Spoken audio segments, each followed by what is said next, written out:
ከ20 ቀናት በፊት በሞት ያጣነው የኮሜዲያን ወንዶሰን አውራሪስ ቤተሰቦች ውዝግብ እንደቀጠለ ነው። ባሳለፍነው ሳምንት የኮሜዲያን ወንዶሰን አውራሪስ ባለቤት ወይዘሮ ቤተልሔም ህሉፍና ጓደኛው ዳኒ አፍሪካ የሰይፉ በኢቢኤስ እንግዳ ነበሩ። ወንዴ የሚሳሳላት ልጁ ማርያማዊትም ሾው ላይ ተገኝታ የሁላችንንም ልብ በሚሰብር ሁኔታ ስታለቅስ አይተናታል። ወይዘሮ ቤተልሔም የወንዶሰን አውራሪስ ቤተሰቦች ከቤት እንዳስወጧት የቀበሌ ቤት ውስጥ ነበረ በጋራ የሚኖሩት ከቤተሰቦቹ ጋር። እናም ከዛ ቤት ውጪ ብለው እንዳስወጧትና ጓደኞቹ እንዲሁም ደግሞ የአካባቢው ሰው ተባብሮ ቤት እንደተከራየላት እሷም ታማሚ እንደሆነች ልጇም በቶንሲል ህመም እንደምትሰቃይና ዶክተር አብይ ጋር ለመታከም ቀጠሮ በነበራት ቀን አባቷ በአጋጣሚ እንዳረፈ አሁንም ሕክምና እንደሚያስፈልጋት አባቷ ምንም አይነት ገንዘብም ሆነ ቤት ንብረት ትቶላቸው እንዳልሞተ ተናግራ ነበረ ወይዘሮ ቤተልሔም። እና በቃለ መጠይቁ ወቅት የሁላችንንም ልብ የሰበረው ገና 12ቱ እንኳን ሳይወጣ እንደ ባህላችን እንደ ወጋችን ማለት ነው 12ቱ እንኳን ሳይወጣ ገና በሶስተኛ ቀኑ በእህቱ አማካኝነት ከኖርኩበት ቤት ውጪ ተብዬ ወጥቻለሁ ማለቷ ሁላችንንም አሳዝኖን ነበረ። እንዴት እንዲህ ያደርጋሉ? የልጃቸው ገና ሀዘን ሳይወጣ በትኩስ ሀዘን ላይ የልጅ ልጃቸውን እንዴት እንደዚህ አይነት አሰቃቂ ሁኔታ ውስጥ ያስገባሉ ስንል ሁላችንም ወቅሰናቸው ነበር። አሁን ደግሞ ባገኘሁት መረጃ መሰረት የኮሜዲያን ወንዶሰን አውራሪስ አባት፣ እህት እንዲሁም እናት የገጠማቸውን ነገር በእነሱ በኩል ያለውንም እውነታ ተናግረዋል። ወይዘሮ ቤተልሔም በሶስተኛ ቀኑ አስወጥተውኛል ስትል የተናገረችው ውሸት ነው። እኛ በፍጹም ከቤት አላስወጣናትም። በሚዲያ ላይ ስማችንን ለምን ማጥፋት እንደፈለገች አልገባንም ሲሉ ተናግረዋል። በእነሱ ጎን ያለው እውነታ ምንድነው? እንግዲህ ለአድማጭ ተመልካቾቼ በግልጽ ለማስቀመጥ ያህል የኮሜዲያን ወንዶሰን አውራሪስ ቤተሰቦች የቀበሌ ቤት ውስጥ ነው የሚኖሩት። እናም ኮሜዲያን ወንዶሰን ሚስት አግብቶ ወይዘሮ ቤተልሔምን ማለት ነው ሲገባ እነሱ ጋር ነው ይዟት የገባው። እናም የኮሜዲያን ወንዶሰን አውራሪስ ቤተሰቦች ጋር ነበረ አንድ ላይ ተጠግተው ወይም አንድ ክፍል ይዘው የሚኖሩት። ያው የአዲስ አበባ የቀበሌ ቤቶች አኗኗርን ታውቃላችሁ። ብዙ ቤተሰብ አንድ ላይ ይኖራል። መኝታ ክፍሉን ወይ የሆነ ነገሩን አንዳንድ ክፍል ይዞ ማለት ነው። የእነሱም አኗኗር ሁኔታ እንደዚህ ነበረ። በነገራችን ላይ የኮሜዲያን ወንዶሰን አውራሪስ ቤተሰቦች ጋር ነው አንድ ላይ የሚኖሩት ስል አባቱ አቶ አውራሪስ ናቸው አብረዋቸው የሚኖሩት እንጂ የኮሜዲያን ወንዶሰን አውራሪስ እህት ወይዘሮ ሰላማዊት እንዲሁም ደግሞ እናቱ ወይዘሮ ገነት የሚኖሩት አሜሪካን ሀገር ነው። እናቱ አብዛኛውን ጊዜ እዛ ነው የሚያሳልፉት ከልጃቸው ጋር። እናም ምንም አይነት ቅርብ የሆነ ግንኙነት የላቸውም። ባለቤቱን ወይዘሮ ቤተልሔምን የሚያውቋት በስልክ ነው እንጂ ያን ያህል ጥብቅ የሆነ ግንኙነትም ሆነ ትውውቅ የላቸውም። ነገር ግን ከዚህ ቀደም ይሄን ሁሉ ነገር ያመጣው ጣጣና ጸብ የተፈጠረው እህቱ ታናሽ እህቱ ነች። አንድ እህት ነች ያለችው። እንግዲህ ለእናትና ለአባቶቻቸው ሁለት ናቸው፣ አንድ ወንድ አንድ ሴት ማለት ነው። እናም እህቱ ወይዘሮ ሰላማዊት ከምትኖርበት ውጭ ሀገር መታ ከቤተልሔም ጋር ይጣላሉ፣ ከባለቤቱ ጋር ማለት ነው። ተጣልተው ፖሊስ መጥቶ ይገላግላቸዋል። በዚህ መሀል የሁለቱ ቤተሰብ ግንኙነት የሻከረ ሆኖ ቀጠለ። እናም በዚህ የተነሳ ከአባቱ ከአቶ አውራሪስ ጋር ስምምነት አልነበራቸውም። እንዳገኘሁት መረጃ ነው እንግዲህ እንደወረደ ማቀርበው። ስምምነት አለመኖር ብቻ ሳይሆን ኮሜዲያን ወንዶሰን አውራሪስና ባለቤቱ ወይዘሮ ቤተልሔም እርስ በርስ መግባባት አልነበራቸውም ሲሉ ነው የመረጃ ምንጮቼ የነገሩኝ። እርስ በርስ መግባባት የሚባል ነገር የላቸውም። በተለይ ወይዘሮ ቤተልሔም ኃይለኛ እንደሆኑና ብዙ ጊዜ ለጸብ የሚጋብዙ እንደሆኑ ቢላ ይዞ እስከ ማሯሯጥና እስከ ማስፈራራት ወንዶሰን ማለት ነው ድረስ የደረሰ ጸብ በመሃላቸው ይከሰት ነበረ። በነገራችን ላይ አንድ ቃለ መጠይቁ ላይ ኮሜዲያን ወንዶሰንም ይህንን ነገር ተናግሮታል። በግልጽ ጸብ ውስጥ እንገባለን አይነት ነገር ሳይሆን ባለቤቴ ኃይለኛ ናት፣ እኔ ግን ለስለስ ያልኩ ነኝ የሚል ነገር ተናግሮ ነበር። እና ይሄ ነገር ጸቡ በሚፈጠር ጊዜ ያው የማናቸውን ቤተሰብ ቢሆን ሲያይ በተለይ የወንድ ቤተሰብ ሆኖ ወንድን ሚስቱ የምታባረረው ወይም ለጸብ የምትጋብዘው ወይ የምትመታው አይነት መስሎ ከተሰማቸው ወይም ካዩ ክብራቸው እንደተነካ ወይም ደግሞ ስሜታዊነት ማሳየታቸው መቆርቆራቸው የማይቀር ነው። በዚህ መሰል ጸብ ውስጥ ነው የኖሩት ነው ያገኘሁት መረጃ እንደሚያመለክተው ማለት ነው። እንደውም ከጸባቸውም አልፈው የፍቺ ፕሮሰስ ጀምረው በሽማግሌ የፍቺ ወረቀት ይዘዋል። አሁን የኮሜዲያን ወንዶሰን ቤተሰቦች ጋር ሄዳችሁ ብታጣሩ ይሄንን መረጃ እንደምታገኙ ነው እንግዲህ የመረጃ ምንጮቼ የነገሩኝ። የፍቺ የባህላዊ የቀበሌ ነው የባህላዊ ብቻ የፍቺ ወረቀት ይዘው በስምምነት እንዳሉ የሚኖሩትም አንድ ላይ ኮሜዲያን ወንዶሰን ልጄ 18 ዓመት እስከሚሞላ ድረስ ልጅ ከእናትና ከአባቱ ጋር እኩል ማደግ አለበት ብዬ ስለማምን እስከ 18 ዓመቷ ድረስ እታገሳለሁ ብሎ እንደተቀመጠ ነው እንግዲህ መረጃው ምንጮቼ የነገሩኝ። በነገራችን ላይ ከዚህ ቀደም አሁንም ለመጥቀስ ያህል ኮሜዲያን ወንዶሰን አውራሪስ ክህሎት ከተሰኘ የዩቲዩብ ሾው ላይ ባደረገው ቆይታ ልጆች በፍቺ ይጎዳሉ፣ ያው ላተስማማ ትችላለህ፣ ነገር ግን እንደምንም ይዘህ መዝለቅ ነው የሚል በትዳሩ ዙሪያ ጨለም ያለ ነገር የታየበት ኢንተርቪው አድርጎ ነበረ። በነገራችን ላይ እየወገንኩ እንደሆነ እንዲሰማችሁ አልፈልግም፣ ያገኘሁትን መረጃ ነው የማካፍለው ማለት ነው። እናም የወንዶሰን አውራሪስ ታናሽ ሰላማዊትና ባለቤቱ ቤተልሔም እንደነገርኳችሁ አንድ ጊዜ ተጣልተው ኃይለኛ ድብድብ ተከስቶ በፖሊስ እስከ መለያየት ድረስ ደርሰው ነበረ። በፖሊስ ተገላግለው እሷም ወደ መጣችበት ውጭ ሀገር ሄደችው። እናም ከዛ በኋላ በሁለቱ ቤተሰቦች መካከል ያለው ግንኙነት ሻካራ ነበረ።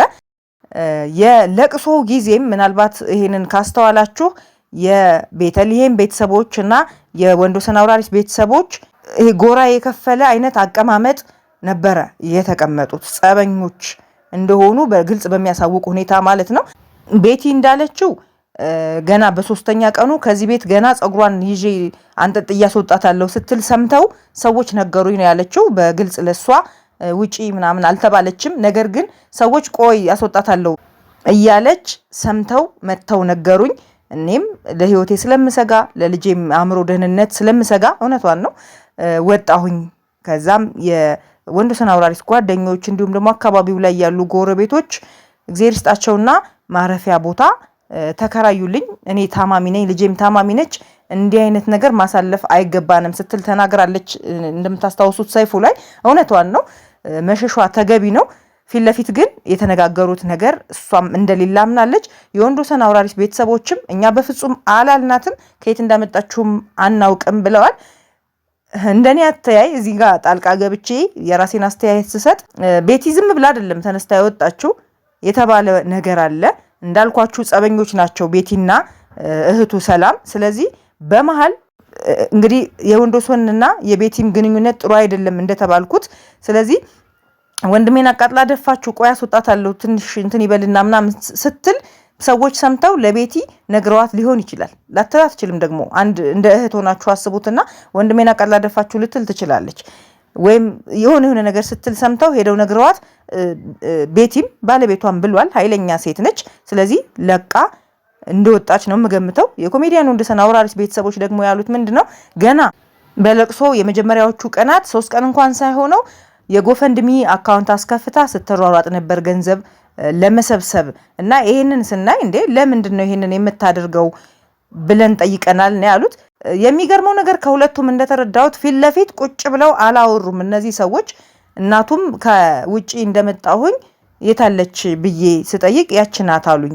ምክንያቱም እንግዲህ እሷም ቤቲም እንዳለችው በአካል አይተዋወቁም። ያች ናት የወንዶሰን አውራሪስ ሚስት፣ የልጆት ሚስት ተብለው አዩት። ሰላም እንኳን አትለኝም እንዴ ብያልኩኝ አሉ። ያው ደከም ያሉ ናቸው፣ አይናቸው በደንብ ራሱ የሚታዘዝላቸው አይመስለኝም እንዳየኋቸው። እና መታሷ ሰላም እንድትላቸው ጠብቀዋል። እሷም ደግሞ እነሱ መተው ሰላም እንዲሏት ጠብቃ በመሃል እንግዲህ ተላልፈዋል። አላወሩም፣ አልተነጋገሩም። ይሄ ሁለቱም ላይ ያለ ችግር ነው። የአንድ አካል ብቻ አድርገን ልንወስደው አንችልም። እሷም ባለቤቷን ነው ያጣችው፣ እሳቸውም እና ልጃቸውን ነው ያጡት።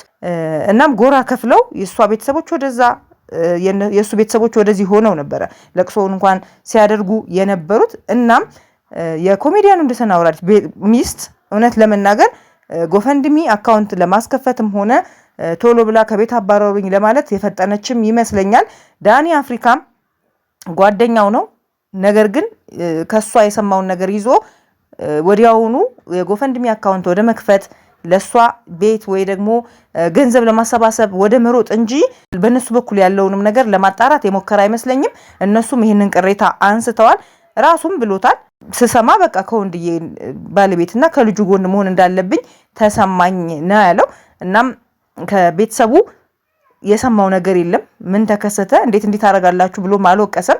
አንድ እንደውም የሆነ ሰው ጽፎት እንዳየሁት ምንድነው ያለው የሻማ ማብራት ለማከናወን በሄድንበት ወቅት ባለቤቱ ወደ ድንኳን አልገባም ወደ ቤት ውስጥ አልገባም በማለቷ ውጪ ላይ አብርተን ተመልሰናል የሚል ጽሁፍ ፌስቡክ ላይ ተጽፎ አግኝቻለሁ። ያው እንደ መረጃ ምንጭ ባንወስደውም ማለት ነው። ብቻ በዚህም ሁለቱ ቤተሰቦች ከመጀመሪያው ጀምሮ በደንብ የማይተዋወቁ እርስ በርስ ከዛ ደግሞ ሰላማዊ የሆነ ግንኙነት ያልነበራቸው ሰዎች በመሆናቸው ለዚህ በቅተዋል።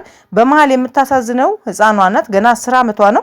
እኔ ሰይፉ ላይ መታራሱ በዛ ሁኔታ ስታለቅስ ሳያት ልቤ ነው የተነካው። እዛ ቦታ ላይ መገኘት ነበረባት ወይ ብያለውኝ ሁላ። ገና 10 ዓመቷ ነው። በጣም የሚንሰፈሰፍላትን አባቷን ማጣቷ ሳያንስ እዛ ቦታ ላይ ወጣ ስለ አያቶቿ ስለ አክስቶቿ ምናምን እንደዚህ አይነት መጥፎ ነገር መስማትም አለባት ብዬ አላስብም። ዞሮ ዞሮ ቤተሰብ ነው። ቢጣሉም የሆነ ጊዜ ደግሞ ተመልሰው መገናኘታቸው አይቀርም። እነሱም ደግሞ ብትወጣ እንኳን ሄደው በይቅርታም ቢሆን እግሯ ላይ ወድቀው ማምጣት ነበረባቸው ብዬ አስባለሁ። ዞራ የልጅ ልጃቸው ነች የትም የወደቀችውና እነሱም ላይ ችግር አይቻለው። ግን በመሃል የኮሚኒኬሽን ወይም የመነጋገር ችግር እንደነበረን የተረዳሁት በደንብ ቁጭ ብለው ስላልተነጋገሩ አስወጣታለሁ ብትል እንኳን ዳኒ አፍሪካም ኃላፊነት ነበረበት፣ ጓደኞቹም ኃላፊነት ነበረባቸው። ነይ በቃ ብለው ቤት ከመከራየት ይልቅ ቁጭ ብለው መነጋገር ነበረባቸው። እናቱ ወይዘሮ ገነት ምንድነው ያሉት? እኔ እንደውም እኮ በጉድፈቻም ቢሆን አሜሪካን ይሄ ወደ ውጭ ሀገር ለመውሰድና እኔ ላሳድጋት ነው የምፈልገው፣ እሷንም ልረዳት እፈልጋለሁኝ እንጂ እንዴት ከኖረችበት ቀበሌ ቤት ምን ላደርገውስ ነው ውጪ የምላት? እሷ በጣም ኃይለኛ ሴት ናት። አባቱ አቶ አውራሪስ ደካማና የዋህ ሰው ናቸው። ነገር ግን አንድ ላይ በሚኖሩበት ጊዜ ምግብ እንኳን አትሰጠውም ነበር። ጎረቤቶች ነበሩ ምግብ የሚሰጡት ወይ የሚያበስሉለት። እናም ይሄንን ሁሉ ችለን ግን በቃ ቢሆንም ያንድ ወንድ ልጄ ልጁም ደግሞ ያለችኝ የልጅ ልጅ ናት የሱ ምትክ ናት ብዬ ስለማስብ ውጪ ወስጄ ማሳደግ በጉድፈቻም ቢሆን እኔ ላሳድጋት ነው የምፈልገው የተሻለ ህይወት እንድታገኝ እንጂ እንዴት ውጪ ላታለሁ። አሁንም ብትመጣ በራችን ክፍት ነው። ነገር ግን ምንም ባላደረግናት ሁኔታ ያጠፋችውን ስማችንን ይቅርታ እንድትጠይቀን ወይ ደግሞ ስማችንን እንድታድስ እንፈልጋለን። ሰፈር እንኳን የማያውቀንን ፎቶአችንን እያስለጠፈች ብዙ ነገር አስብላብናለች ብለው ቅሬታቸውን አሰምተዋል። በጣም የሚያሳዝን ነገር ነው፣ በተለይ ለልጅቷ። በነገራችን ላይ ማርያማዊት አባቷ እንደተመኘው ድናለታለች። ምንም እንኳን እሱ በህይወት ባይኖርም ዶክተር አብይ በጣም ምስጋና ይድረሰውና በነፃ የቶንሲል ህመሟን ቀዶ ጥገና አድርጎ እንድትድን አድርጓታል። አባቷ ይሄንን ቢያይ በጣም ደስ ይል ነበር። ነገር ግን እንግዲህ እግዚአብሔር የፈቀደው ሆነ። ቢሆንም ግን አሁንም ሁለቱ ቤተሰቦች ቁጭ ብላችሁ ተነጋገሩ። በሚዲያ ከመወቃቀስ ባለፈ ቁጭ በሉና እባካችሁ ተነጋገሩ ለልጅቷ ሞራል ስትሉ። ከዛ ደግሞ በየሄዳችሁበት እሷንም እያንጠለጠላችሁ እየዞራችሁ በተለይ ዳኒ አፍሪካ እናቷ ምናልባት ስሜታዊ ሆና ሀዘኑም እንዲሁም ደግሞ መከፋት ደርሶብኛል ብላ ስለምታስብም ላታስተውል ትችላለች። አንተ ግን ይሄን ነገር ማስተዋል ትችላለህና እባክህ ልጅቷ በአባቷ ስም እንዲሁም ደግሞ ከአያቶቿ ጋር ከሌላም ዘመድ ጋር ሊሆን ይችላል የተነሱ ቁርሾዎችን ቁጭ ብላ ማዳመጥ አለባት ብዬ አላምንም። ሳይኮሎጂካሊም ልክ አይደለም። ከአባቷን ማጣቷ በላይም ደግሞ የሚጎዳት ነገር ነውና ባካችሁ ወደ ሚዲያ አታውጧት እላለሁ። የመጨረሻ ምክሬ ይሄን ይመስላል ማለት ነው። ሁለታችሁ ግን በሽምግልና ነገሩን ብትቋጩት ጥሩ ነው የሚል አስተያየት መሰንዘር እወዳለሁ።